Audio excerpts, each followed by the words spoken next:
26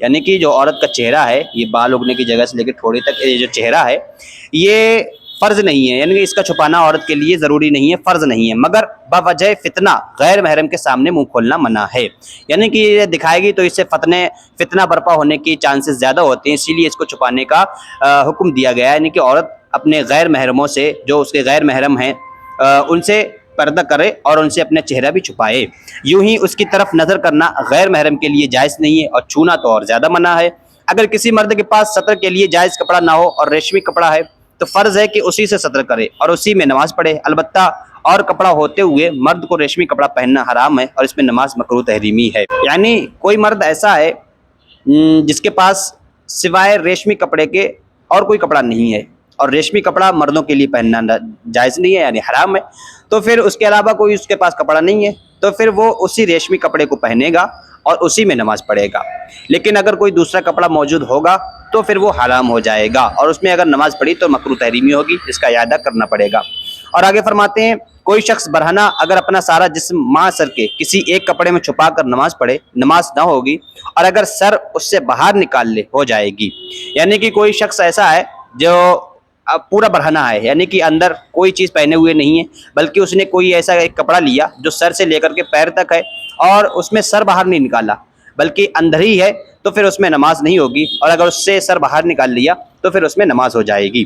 کسی کے پاس بالکل کپڑا نہیں ہے تو بیٹھ کر نماز پڑھے، دن ہو یا رات، گھر میں ہو یا میدان میں، خواہ ویسے بیٹھے جیسے نماز میں بیٹھتے ہیں، یعنی مرد مردوں کی طرح اور عورت عورتوں کی طرح، یا پاؤں پھیلا کر اور عورت غلیظہ پر ہاتھ رکھ کر، اور یہ بہتر ہے، اور رکوع سجود کی جگہ اشارہ کرے، اور یہ اشارہ رکوع سجود سے اس کے لیے افضل ہے، اور یہ بیٹھ کر پڑھنا کھڑے ہو کر پڑھنے سے افضل ہے، خواہ قیام میں رکوع سجود کے لیے اشارہ کرے یا رکوع سجود کرے۔ یعنی کہ کسی کے پاس اگر کپڑا نہیں ہے، کوئی سا بھی کپڑا نہیں ہے، اور بالکل برہنہ ہے، چاہے گھر میں ہو، میدان میں ہو، کہیں بھی ہو، وہ بیٹھ کر کے نماز پڑھے گا۔ اور آگے فرماتے ہیں